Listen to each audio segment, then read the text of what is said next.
स्थिर विद्युत विभव और संधारित्र का सेकंड लेक्चर आज हम स्टार्ट कर रहे हैं। पहले लेक्चर में हमने विभव और विभवांतर की परिभाषा पढ़ ली थी। उसी परिभाषा के आधार पर यह एक प्रश्न बनता है, स्पष्ट कीजिए कि स्थिर विद्युत क्षेत्र संरक्षी क्षेत्र होता है तथा स्थिर विद्युत बल संरक्षी बल होता है। संरक्षी बल का मतलब यह हुआ कि अगर हमने कोई ये बंद परिपथ एक बना दिया, बंद रास्ता है, और एकांक धनावेश को आप ए से बी तक ले जाओ, फिर बी से ए तक ले आओ, किया गया कुल कार्य अगर 0 आ गया तो आप कहोगे कि जो स्थिर विद्युत बल है वो संरक्षी बल है, और जो यहां का विद्युत क्षेत्र बनेगा वो भी क्या हो जाएगा, संरक्षी क्षेत्र हो जाएगा। तो हम मान लेते हैं कि हमारे पास माना ए और बी दो बिंदु हैं,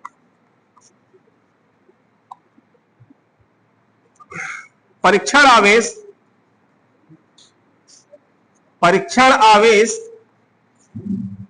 Q0 को फर्स्ट पथ में ए से बी तक लाने में किया गया कार्य,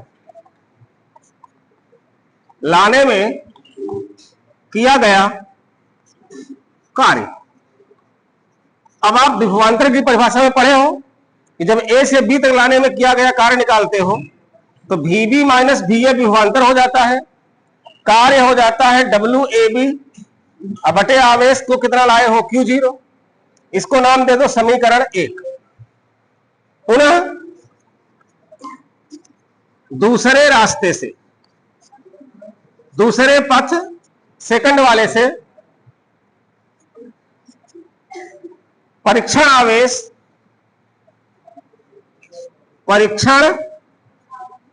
आवेश Q0 को कहां से कहां ले जाओगे, अब B से A तक, B से A तक लाने में किया गया कार्य,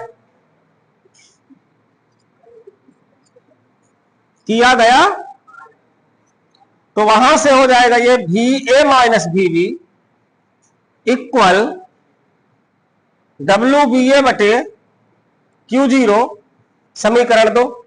इतनी बात समझ में आई कि नहीं आई? दोनों समीकरणों को जोड़ दो तो यहां हम लिखते हैं समीकरण 1 धन समीकरण 2, ये आपका बन गया WAB बटे Q0 प्लस WBA बटे Q0 बराबर VB minus VA plus VA minus VB। हमारे ख्याल से उधर का आपको दिखाई नहीं दे रहा होगा, क्या आपको साइड का दिखाई दे रहा है? तो समझ लीजिए आप, तो उतना लिखा हुआ है VB माइनस VA अब प्लस VA माइनस VB। यहां से आपका WAB कॉमन आ गया नहीं, अब WAB मतलब समझो ध्यान से, WA से B और फिर WBA B से A, तो कुल कार्य यहां क्या बन गया, W। अब Q0 को उधर मल्टीप्लाई कर दो, आइए V minus VA plus VA minus VB plus VB cut के क्या आ गया, 0। तो W की वैल्यू क्या आ गई, 0। तो परीक्षण आवेश को पूरे पथ में चलाने के लिए, पूरे रास्ते में चलाने के लिए क्या कोई काम करना पड़ा? कोई काम नहीं करना पड़ा। इसलिए स्पष्ट होता है कि स्थिर विद्युत क्षेत्र संरक्षी क्षेत्र है तथा स्थिर विद्युत बल संरक्षी बल है। आई बात समझ में? तो नीचे आप लिख सकते हो इसके बाद स्टेटमेंट दे करके कि अतः एकांक धनावेश को स्थिर विद्युत क्षेत्र में किसी बंद परिपथ में चलाने के लिए कुल किया गया कार्य 0 है, अतः स्थिर विद्युत क्षेत्र संरक्षी क्षेत्र है और स्थिर विद्युत बल संरक्षी बल है। यह इस प्रश्न का जवाब होगा। जितना मैथमेटिक्स वाली चीज है उसको आप नोट कर लें, और जो इसके बाद लिखना है वो मैंने आपको बता ही दिया। हो गया बच्चों? इसी चीज को मैथमेटिक्स की भाषा में ऐसा भी लिखा जाता है, integration of EDS is equal to 0। अगर तुमसे विद्युत संरक्षी बल का मैथमेटिक्स फॉर्म पूछेगा तो आप बोलोगे इंटीग्रेशन ऑफ ईडीएस बराबर 0।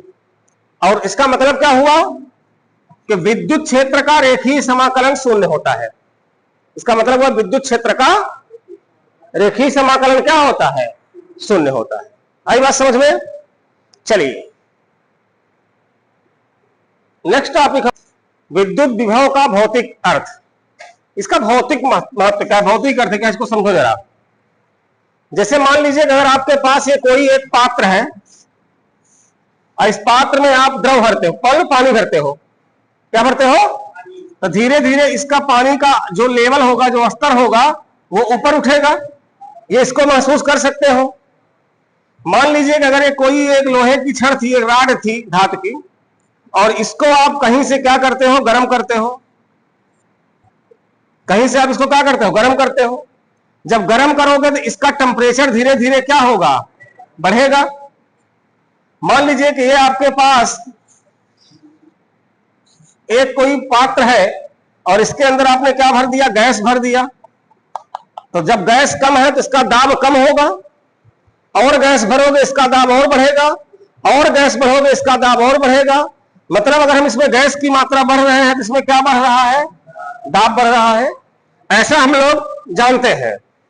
उसी प्रकार से अगर हम किसी चालक को, अगर हमारे पास ये कोई चालक है और इसको हम कहीं से प्लस क्यू आवेश दे रहे हैं, क्या दे रहे हैं? प्लस क्यू आवेश दे रहे हैं, तो जो इसका इलेक्ट्रिसिटी का लेवल है, विद्युत का लेवल है, वो इंक्रीज होता है। यानी कि जो इसका विभव है वो बढ़ता है। जैसे जैसे इसको हम धनावेश देते हैं तो इसका विभव क्या होता है? बढ़ता है। और जब विभव बढ़ेगा तो इन आवेशों को चलाने के लिए वो धक्का मारेगा, आवेश को आगे की तरफ पुश करेगा। अब ये बताइएगा कि जो आवेश का प्रवाह है उसी को विभव बता रहा है। मैंने कहा ना कि विभव बढ़ा, आवेश देने से विभव क्या हुआ? अब बढ़ा तो फिर आवेश को चलाना शुरू किया, धक्का मारना शुरू किया। आई बात समझ में? तो आवेश प्रवाह की दिशा को जो बताए उसी को क्या कहा गया? विभव। विभव मतलब क्या बताना चाह रहा है? जो आवेश प्रवाह को बता रहा है। अच्छा ये बताइए, आवेश का प्रवाह किस विभव से किस विभव की ओर होता है? उच्च विभव से निम्न विभव की ओर। उसी प्रकार से जैसे दो बर्तन में तुमने पानी भर दिया, एक में पानी का लेवल ज्यादा है, एक में पानी का लेवल कम है, इनको एक पाइप से जोड़ दीजिए तो पानी का प्रवाह कहां से कहां होगा? उच्च से।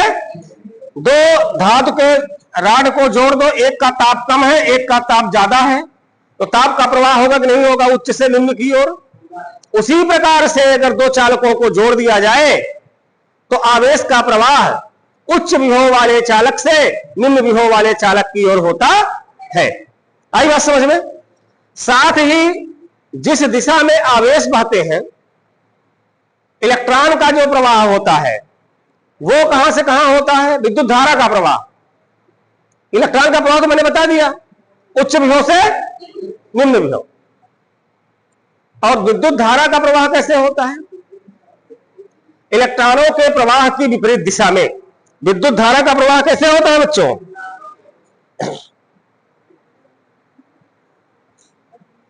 सॉरी, एक बात यहां पर बताने में गलती हो गई शायद। ये मैं धनावेश की बात कर रहा हूं। ये धनावेश चलते हैं उच्च विभव से निम्न विभव, लेकिन जो इलेक्ट्रॉन होते हैं वो निम्न विभव से उच्च विभव चलते हैं। आई बात समझ में? थोड़ा इस बात को आप सुधारिएगा। तो ये था इसका कुछ भौतिक अर्थ। अच्छा बताओ, पृथ्वी का विभव कितना होता है? पृथ्वी का विभव कितना होता है? पृथ्वी का विभव हमेशा हम क्या मान के चलते हैं? शून्य। पृथ्वी का विभव हमेशा हम क्या मान के चलते हैं? पृथ्वी के साथ अगर किसी भी चीज को जोड़ दो उसका भी पोटेंशियल क्या हो जाएगा? 0। तो अगर आपसे पूछेगा कि पृथ्वी का विभव कितना माना गया है तो आप बताओगे 0। ठीक है। अब इस पाठ का पहला डेरिवेशन सबसे खूबसूरत डेरिवेशन है कि बिंदु आवेश के कारण किसी बिंदु पर विभव के लिए व्यंजक। तो अगली हेडिंग आप डालें, बिंदु आवेश के कारण। चलिए ये हेडिंग आ गई, बिंदु आवेश के कारण विद्युत विभव के लिए व्यंजक। हम मान लेते हैं कि हमारे पास किसी बिंदु O पर एक प्लस क्यू आवेश स्थित है। इससे स्मॉल r दूरी पर किसी बिंदु P पर विद्युत विभव का मान ज्ञात करना है। क्या मान लेते हैं कि माना किसी बिंदु O पर प्लस Q आवेश स्थित है, इससे स्मॉल r दूरी पर किसी बिंदु P पर विद्युत विभव का मान ज्ञात करना है। अब विभव की परिभाषा हमने क्या पढ़ा है कि एकांक धनावेश को अनंत से विद्युत क्षेत्र के किसी बिंदु तक लाने में किए गए कार्य को विद्युत विभव कहते हैं। पढ़े हो नहीं पढ़े हो?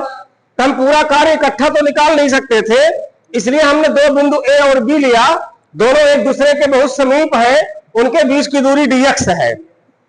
तो हम पहले परीक्षण आवेश को A से B तक लाने में किया गया कार्य निकालेंगे और उस छोटे से कार्य का फिर हम समाकलन करेंगे इनफाइनाइट से लेकर के r दूरी पर, तो हमको पूरा कार्य मिल जाएगा और वही पूरा कार्य क्या कहलाएगा? विद्युत विभव कहलाएगा। आई बात समझ में?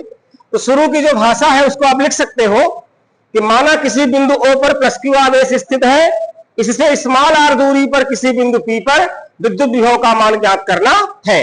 इतनी सी बात आप लिख सकते हैं क्या? बोले लिख सकते हो? तो चलो अब हम परीक्षण आवेश को ला रहे हैं। तब परीक्षण आवेश, अब समझिएगा, Q0 को A से B तक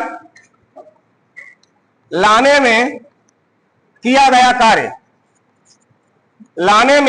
गया कार्य, हल्का सा कार्य होगा क्योंकि हल्की दूरी लाए हो, तो उस कार्य को आप बोलोगे dw। देखो वर्ग का फार्मूला क्या होता है? Force into displacement. क्या होता है? तो फोर्स का फार्मूला हो गया F और डिस्प्लेसमेंट क्या हो गया? देखो ध्यान से, ये जो यहां पर प्लस Q आवेश बैठा है और ये परीक्षण आवेश भी प्लस में होगा, तो ये प्लस उस प्लस को क्या करेगा? उधर भगाएगा। लेकिन हम किधर ला रहे हैं? इधर ला रहे हैं। तो जो विस्थापन हो रहा है वो लगाए गए बल के विपरीत दिशा में हो रहा है, और जब विस्थापन लगाए गए बल के विपरीत दिशा में होता है तो वहां पर किया गया कार्य कैसा होता है? ऋणात्मक होता है। कैसा होता है? माइनस का होता है। इसको आप एक काम करो, समीकरण 1 नाम दे दो। अब आप F की वैल्यू निकाल लो तो इस आवेश और इस आवेश के बीच कितना बल काम करेगा? प्लस Q आवेश और परीक्षण आवेश,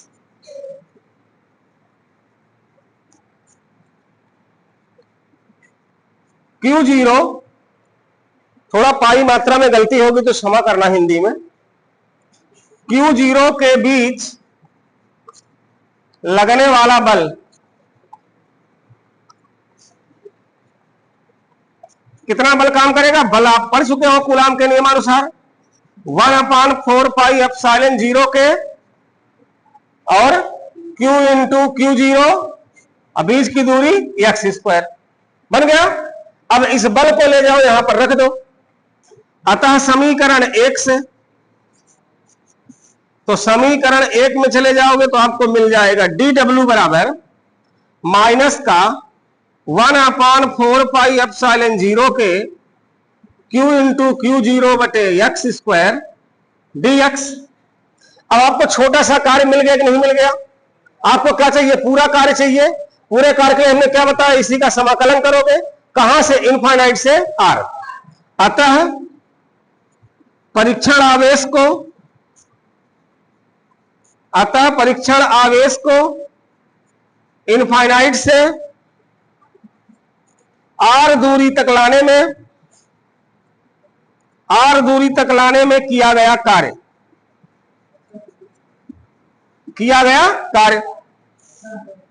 तो इस कार्य को हम इंटीग्रेशन, जब dw का इंटीग्रेशन करोगे तो क्या बन जाएगा बच्चों? w। ये छोटा कार्य था, इंटीग्रेशन कर दिए, बड़ा कार्य हो गया। इधर हो जाएगा माइनस इंटीग्रेशन इनफाइनाइट से r। कहां से कहां ला रहे हो? इनफाइनाइट से r। बस आते हैं 5 मिनट से।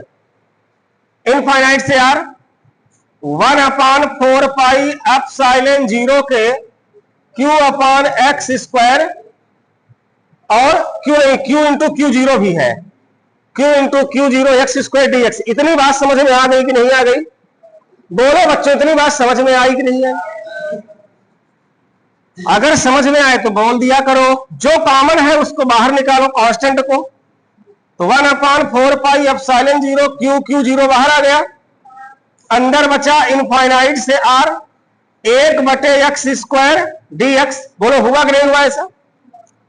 तो W बराबर ये हो गया माइनस का 1/4πε0 के Q0 आपका लिखा रहेगा।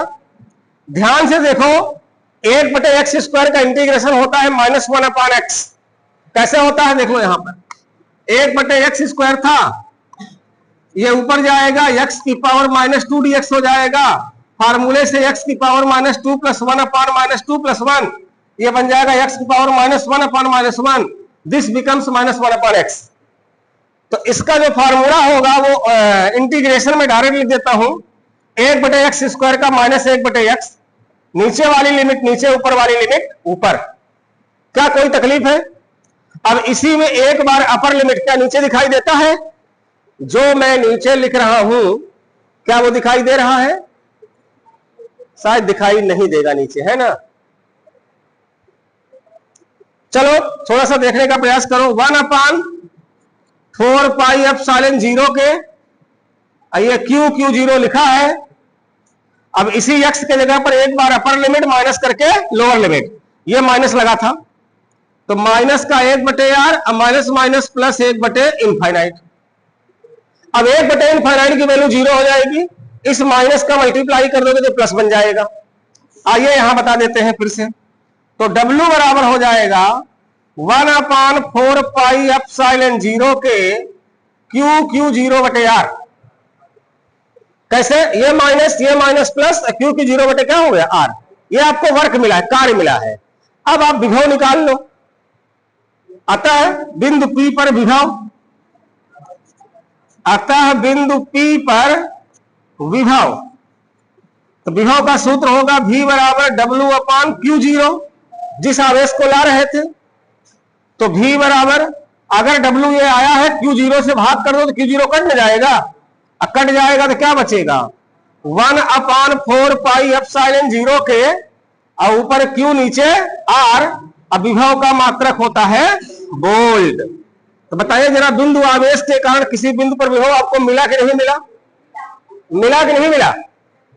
तो इस डेरिवेशन को आप एक बार दो बार अपने आगे करिएगा तो हमारे ख्याल से अवश्य बनेगा। आई बात समझ में? अब अगले लेक्चर में जब हम लोग मिलेंगे तो हम लोग बात करेंगे किसके बारे में? वैद्युत द्विध्रुव के कारण बिंदुओं पर विभव निकालेंगे। वैद्युत द्विध्रुव लेंगे, उसके कारण अक्षीय स्थिति में विभव और फिर निरक्षीय स्थिति में विभव। ठीक है ना? तो आज के लिए इतना ही रखते हैं और उम्मीद है कि आपका काम बेहतर होगा इस तरह से पढ़ाई करने से। और अगर आपका काम बेहतर हो रहा है तो हमारा भी काम बेहतर बनाइए। आप लोग थोड़ा बहुत प्रमोट करिए ताकि आगे हम भी और अच्छा वीडियो बना सकें। धन्यवाद।